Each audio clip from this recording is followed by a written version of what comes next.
ഉണ്ണികൃഷ്ണൻ നാളെ മുതൽ എന്റെ കൂടെ പാടത്ത് പണിക്ക് വരണോന്ന്. ആ ഇതാ ഇപ്പൊ നന്നായേ. ബിഎഡുകാരൻ പാടത്തിറങ്ങി പണിയെടുക്കുന്ന കാണാൻ നല്ല രസായിരിക്കും. നാട്ടുകാരെ കൊണ്ട് പറയിച്ച് അടങ്ങുന്നാടാ. പിന്നെ ഞാൻ എന്ത് ചെയ്യണമെന്നാ? ഉദ്യോഗം തെണ്ടി അടക്കാൻ ഇനി എന്നെ കൊണ്ട് വയ്യ. ഇതാണ് ഇപ്പോഴത്തെ ചെറുപ്പക്കാരുടെ കുഴപ്പം. ഒരു കാര്യം നേടിയെടുക്കാനുള്ള ആത്മധൈര്യം ഇല്ല. നിന്നെ ഒരു കൃഷിക്കാരനാക്കാനായിരുന്നെങ്കിൽ ഞാൻ ഈ പാടം വെച്ച് പഠിപ്പിക്കണമായിരുന്നു. കൃഷിക്കാരനാണെന്ന് പറഞ്ഞങ്ങോട്ടിയല്ലേ ദമയന്തിയ കമലാക്ഷി വേറെ ആമ്പിള്ളേർക്ക് കെട്ടിച്ചു കൊടുക്കും. അതല്ലതാ അവിടെ ആലോചനക്കാരതല്ല. നീയാണോടാ അവന് ബുദ്ധി ഉപദേശിച്ചു കൊടുക്കുന്നത്? അയ്യോ അല്ല, എന്റെ ശക്തി അനുസരിച്ച് ഞാൻ പിന്തിരിപ്പിച്ചിട്ടേ ഉള്ളൂ. ഉണ്ണികൃഷ്ണൻ ഒരു ജോലി കിട്ടിയിട്ട് കട്ടയെറുപ്പ് നിർത്തി ഉണ്ണിയുടെ കൂടെ പട്ടണത്തിൽ കൂടണമെന്നാ എന്റെ അന്ത്യാഭിലാഷം. അയ്യടാ അവന്റെ ഒരു അന്ത്യാഭിലാഷം. വേറൊന്നും വേണ്ടേ? ചുമ്മാ അല്ല അവനൊരു ജോലി തരാവാത്തത്. ആരെന്ത് പറഞ്ഞാലും ശരി, എനിക്കിനി ചുമ്മാ ഇരിക്കാൻ വയ്യ. ആ പാടത്തിറങ്ങി 4 കളകൾ വെച്ചാൽ അത്രയെങ്കിലും ആയി. എന്റെ ഉണ്ണി, മനസ്സ് തളരാതിരിക്കുക. ഒന്നുമില്ലെങ്കിലും ഞാൻ ഈ അമ്പലങ്ങളെ മുറ്റത്ത് കിടന്ന് ഉണ്ടിട്ടില്ലേ, അതിന്റെ ഫലം കിട്ടാതിരിക്കില്ല. ഇതിലൊരു പരസ്യമുണ്ട്, നോക്കട്ടെ. നോക്കട്ടെ. ഇംഗ്ലീഷ് പത്രമാണല്ലോ, അപ്പൊ ഏതാണ്ട് വലിയ ജോലിയായിരിക്കും. എന്ത് ജോലിയാ? മോള് വായിച്ചില്ലേ? എനിക്ക് വായിച്ചിട്ടൊന്നും മനസ്സിലായില്ല. ഇൻസ്റ്റിറ്റ്യൂട്ടിലെ സാറാ പറഞ്ഞത് വലിയ ഉദ്യോഗമാണെന്ന്. സ്കൂൾ അധ്യാപകനായി പിള്ളേർക്ക് 4 അക്ഷരം പറഞ്ഞു കൊടുക്കേണ്ട ഈ ഉണ്ണികൃഷ്ണൻ BA നീ കണ്ടുപിടിച്ച ജോലി കൊള്ളാം. പുറത്ത് പറയാൻ കൊള്ളാത്ത പണിയാണോ? എന്താന്ന് വെച്ചാ ഒന്ന് തെളിച്ച് പറ എന്റെ ഉണ്ണി. ഉദ്യോഗ പേര് കേട്ട് ആരും ഞെട്ടരുത്. പ്രൈവറ്റ് ഡിറ്റക്റ്റീവ് എന്ന് വെച്ചാ എന്താ ഉണ്ണി? ഞാൻ പറയാം. CBI ക്രൈംബ്രാഞ്ച് എന്നൊക്കെ പറയുന്ന പോലെ പ്രൈവറ്റ് ആയിട്ട് പ്രവർത്തിക്കുന്ന കുറ്റാന്വേഷകരാണ് ഡിറ്റക്ടീവ്സ്. ഉള്ളതാണോടാ? ട്യൂട്ടോറിയൽ കോളേജിലാ പഠിക്കുന്നെങ്കിൽ അവർക്ക് വിവരമുണ്ട്. അല്ല, പ്രൈവറ്റ് ആയിട്ട് അങ്ങനെ ഒരു പോലീസ് വകുപ്പ് ഉണ്ടെങ്കിൽ തരക്കെട്ടില്ലല്ലോ. എന്താ പരസ്യത്തിൽ പറഞ്ഞേക്കണേ? സീക്രട്ട് ഫയൽസ് പ്രൈവറ്റ് ലിമിറ്റഡ് എന്ന പേരിൽ ബോംബെ കേന്ദ്രമാക്കി പ്രവർത്തിക്കുന്ന പ്രൈവറ്റ് ഡിറ്റക്റ്റീവ് ഏജൻസിയുടെ കേരളത്തിലെ ബ്രാഞ്ചിലേക്ക് ഡിറ്റക്റ്റീവായി ജോലി നോക്കാൻ സ്മാർട്ട് ആയിട്ടുള്ള ചെറുപ്പക്കാരെ ആവശ്യമുണ്ട്. ഇത് നല്ല ജോലിയാണ് ചാ. ചേട്ടൻ അറിയാൻ വയ്യാഞ്ഞിട്ടാ. വലിയ വലിയ കേസുകളിൽ സർക്കാർ പോലീസിനെ സഹായിക്കുന്നത് പോലും ഈ പ്രൈവറ്റ് ഡിറ്റക്ടീവ്സാ. ഇത്ര വിശദമായിട്ട് പറയാൻ കഴിഞ്ഞ ജന്മത്തിൽ നിനക്കെന്താ CID പണിയായിരുന്നോ? ഞാനൊരു വനിതാ മാസികയിൽ വായിച്ചതാ. വൻ നഗരങ്ങളിൽ സ്ത്രീകൾ പോലും ഈ ജോലി ചെയ്യുന്നുണ്ട്. പിന്നെന്താ, കുറച്ച് ധൈര്യമുള്ളവർക്ക് ഈ പണി പറ്റും. പരസ്യം വായിച്ച് ചിരിച്ചതിന്റെ അർത്ഥം ഇപ്പോഴല്ലേ എനിക്ക് പിടികിട്ടിയത്. ഇൻസ്റ്റിറ്റ്യൂട്ടിലെ സാറും പറഞ്ഞു കിട്ടിയ നല്ല പണിയാണെന്ന്. പിന്നെ ഉണ്ണേട്ടിന് പേടിയാണെങ്കിൽ അപേക്ഷിക്കണ്ട. പേടിയോ? അയ്യേ കഷ്ടം. എടി, ഒരു സ്കൂൾ അധ്യാപകനാകണ്ട ഞാനൊരു CID ആയ ഈ നാട്ടുകാരനെ കളിയാക്കില്ലേ? പിന്നെ നാട്ടുകാർക്ക് നിന്നെ കളിയാക്കാനല്ലേ നേരം. പോടാ അവിടുന്ന്. വെറുതെ തടസ്സം പറയാതെ ഉണ്ണേട്ടാ. ഇനി കൂടുതലൊന്നും ആലോചിക്കണ്ട. നിനക്ക് ഈ പണി മതി. രാഷ്ട്രീയക്കാരും മിനിറ്റ് സ്ഥലം മാറ്റി തട്ടിരസിക്കുന്ന സർക്കാർ പോലീസിനേക്കാളും ഭേദമല്ലേ ഈ പ്രൈവറ്റ് പോലീസ്? 4 ആളെ മുഖത്ത് നോക്കി പറയാൻ നല്ല അന്തസ്സുള്ള പണിയാ. എന്നാ പിന്നെ രാഹുകാലത്തിന് മുമ്പ് അപേക്ഷ അയക്കാൻ നോക്കുമോനെ. ഓ, നിങ്ങളൊക്കെ എന്തറിഞ്ഞിട്ടായി പറയുന്നത്? വേറെ ഒരു പണിയും കിട്ടാത്തവർക്ക് വച്ച് നീട്ടുന്ന ജോലിയൊന്നും അല്ല ഈ CID പണി. ഇന്റർവ്യൂവിന് വിളിക്കുമെന്ന് എന്നെ കണ്ടറിയണം. ഇനി പദവ വിളിച്ചാൽ തന്നെ ശരിക്കും പ്രിപ്പയർ ചെയ്തിട്ട് അറ്റൻഡ് ചെയ്യാൻ നോക്കൂ. അതൊക്കെ വലിയ ചെലവുള്ള പണിയാണമേ. ഉണ്ണീഷ, യൂറിയ മേടിക്കാൻ വെച്ചിരുന്ന കാശ് വരെ ചെലവാക്കിയാ ഞാൻ നിന്നൊരു BA ഇനി ഒരു പ്രൈവറ്റ് പോലീസ് ആകാൻ ശേഷിക്കുന്ന പാഠം കൂടി വെക്കാൻ ഞാൻ ഒരുക്കാം. അയക്കടാ മോനെ. ആപ്ലിക്കേഷൻ അയക്കും ഉണ്ണേട്ടാ. അല്ല, പാഠം വേണ്ട വേണ്ട, എനിക്ക് സമ്മത.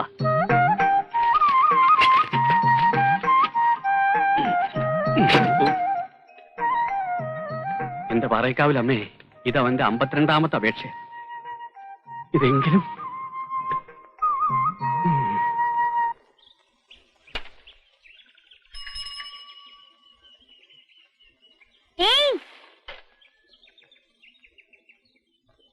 പത്മാലയത്തിൽ ഉണ്ണികൃഷ്ണൻ BA കത്തുണ്ടോ? ഇല്ല.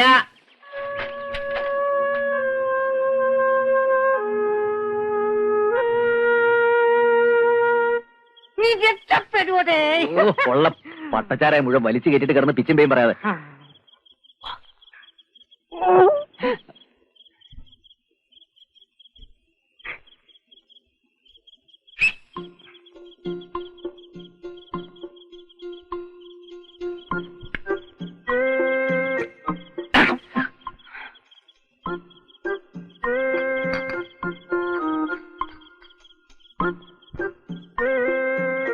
നീ ഇവിടെ തന്നെ നിന്നോണം.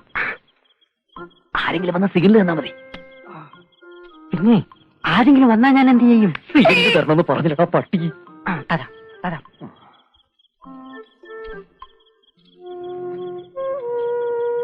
എന്തിനാ ഉണ്ണേട്ടാ ഇപ്പൊ അങ്ങോട്ട് വന്നത്? ഇതുവഴി വന്നപ്പോ നിന്നെ കാണാൻ ഒരു കൊതി.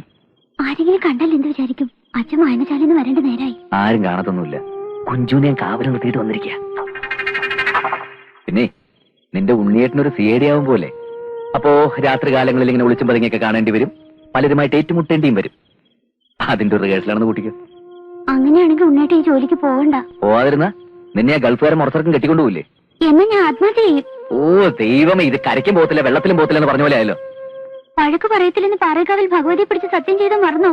അയ്യോ, ഇത് വഴക്കാണോ? അത് അറിയാതെ ഞാനൊരു പഴഞ്ചൊല്ലി പറഞ്ഞു പോയതല്ലേ.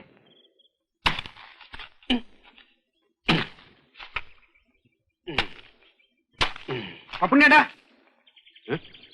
എന്താ വാസു? ഒന്നിങ്ങ് വന്നേ, ഒരു കാര്യം പറയട്ടെ. ഉണ്ണികൃഷ്ണൻ ഇന്റർവ്യൂവിന് കാർഡ് വന്നു എന്ന് ദമയന്തി പറയണ കേട്ടു. ഉള്ളതാണോ? അതെ. ഈ ജോലിയെപ്പറ്റി സൊസൈറ്റിയിൽ ഒരാളുമായിട്ട് ഞാൻ സംസാരിച്ചു. വലിയ പദവിയും പത്രാസുള്ള ഉദ്യോഗമാണെന്ന് പറഞ്ഞത്. മാത്രോ നല്ല ശമ്പളവും. അയ്യോ വാസു, സ്വാധീനം ചെലുത്തേ കിട്ടുമായിരുന്നെങ്കിൽ ആ വഴിക്ക് ഒരു ശ്രമം നടത്തി നോക്കായിരുന്നു. ഏയ്, ഇത്തരം ജോലിക്കൊന്ന് റെക്കമെൻഡേഷൻ കേൾക്കുമെന്ന് എനിക്ക് തോന്നുന്നില്ല. ഞാൻ പറയാൻ വന്ന അതല്ല, സൊസൈറ്റിയിലെ രാഘവൻ എന്നോട് കാര്യം പറഞ്ഞു. ആലോചിച്ചപ്പോ ശരിയാണെന്ന് എനിക്ക് തോന്നി. എന്താ അത്? CID പണിയാകുമ്പോ വെറും കുറ്റാന്വേഷണ നോവലുള്ള പരിജ്ഞാനം മാത്രം പോരാ.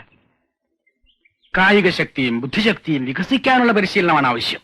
അതിനിപ്പോ എന്ത് ചെയ്യും? രാഘവന്റെ പരിചയത്തിൽ ഒരാളുണ്ട്. പോലീസ് ട്രെയിനിങ് കോളേജിൽ പോലീസുകാരെയും നായ്ക്കളെയും ഒരുപോലെ പരിശീലിപ്പിച്ച് റിട്ടയർഡ് ആയ ഒരു ഋഷികേശൻ നായർ. അയാളെ കിട്ടിയ നമ്മുടെ രക്ഷപ്പെട്ടു. എന്നാ ആളെ വരുത്താം. പക്ഷെ കക്ഷി ഇപ്പൊ എവിടെയുണ്ടെന്ന് രാഘവന് തിട്ടമില്ല. അന്വേഷിക്കാൻ ഞാൻ ഏർപ്പാടാക്കിയിട്ടുണ്ട്. പക്ഷെ അയാൾ ചോദിക്കുന്ന കാശ് കൊടുക്കണം. ഓ, അത് സാരമില്ല. വാസു ഒരു കാര്യം ചെയ്യും, ആ ഋഷികേശ് നായരെ എങ്ങനെയും തപ്പിയെടുക്കാൻ നോക്ക്.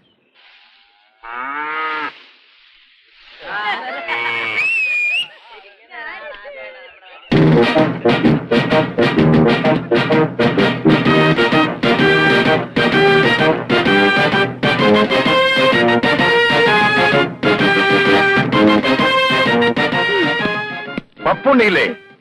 ആരാ? മനസ്സിലായില്ല. അതൊക്കെ നേരിട്ട് പറയാം, വിളിക്കേ. അക്രമൊന്നും കാണിക്കല്ലേ, അങ്ങനെ ഒരു പാവം. അക്രമം കാണിക്കാൻ പോകുന്ന അങ്ങനോടല്ല, അങ്ങയുടെ മകനോടാണ്. ഉണ്ണികൃഷ്ണല്ലേ ഇവിടെ? അയ്യോ, അവൻ അങ്ങനെക്കാളും പഞ്ചപാവോ. അതേ, ഒന്നിങ്ങോട്ട് വന്നേ. വിളിക്കേ, വേഗം വിളിക്കേ. താഴെ വയസ്സാറേ, നിങ്ങൾ എന്താണ് നിൽക്കുവാ? ആരെങ്കിലും ഓടിക്കുന്ന പോലീസിനെ ഒന്ന് വിളിച്ചോണ്ട് വാ. വരൂ വരൂ. നിങ്ങളെയൊക്കെ കുറച്ചു നേരത്തേക്ക് ഭയപ്പെടുത്തേണ്ടി വന്നതിൽ എനിക്ക് ഖേദമുണ്ട്. ഞാൻ ആരെയും കൊല്ലാൻ വന്നതല്ല. ഇദ്ദേഹത്തിന്റെ മകനെ CID ആയി വാർത്തെടുക്കാൻ വേണ്ട പരിശീലനം കൊടുക്കാമെന്ന ട്രെയിനറാണ് ഞാൻ. എന്നാ പിന്നെ ഇയാൾക്കത് നേരത്തെ പറഞ്ഞു തുടക്കാൻ വയ്യായിരുന്നു. എന്തിനും കുറച്ച് ടെൻഷൻ ഉണ്ടാക്കുക എന്നുള്ളത് എന്റെ ഒരു ശീലമാണ്.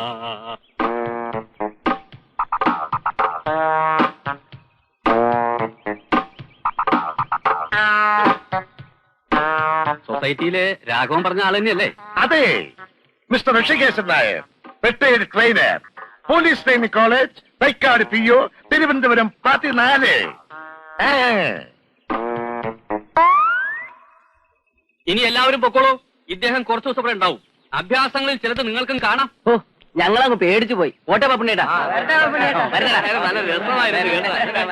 സോറി മിസ്റ്റർ പപ്പുണ്ണി, നിങ്ങളുടെ മകന് വേണ്ടി ഞാൻ ഒരു ഹോം ട്യൂഷനാണ് ഉദ്ദേശിക്കുന്നത്, അല്ലാതെ ഒരു പൊതു പ്രദർശനമല്ല. അറിഞ്ഞൂടായിരുന്നു, ക്ഷമിക്കണം. പൊട്ടും അകത്തോട്ടിരിക്കും. പൊട്ടും. ഇരിക്കാം. ടൈലർ ഈ മുണ്ട് അങ്ങോട്ട് കൊടുത്താട്ടെ. പ്രായമായ പെങ്കച്ചുള്ള വീടാ. അയ്യോ, എന്റെ മുണ്ട് വഴിയിൽ ഉരിഞ്ഞു പോയതൊന്നുമല്ല, ഇതാണ് എന്റെ സ്ഥിരം വേഷം. അടിവസ്ത്രം മാത്രം എടുത്തോണ്ട് ഇവിടെ തങ്ങുന്ന കാര്യം പാടാ. തുണി എടുത്തോണ്ട് പഠിപ്പിക്കാനെങ്കിൽ പഠിപ്പിച്ചാൽ മതി, അല്ലെങ്കിൽ ഞങ്ങൾ വേറെ ടൈലറെ നോക്കിക്കോളാം. പത്മാവതി, എന്ത് വേണം പത്മാവതിക്ക്? നാണോ മാനമുള്ള ഒരു ടൈലറെ കിട്ടിയില്ലേ നമ്മുടെ മോനെ പഠിപ്പിക്കാൻ?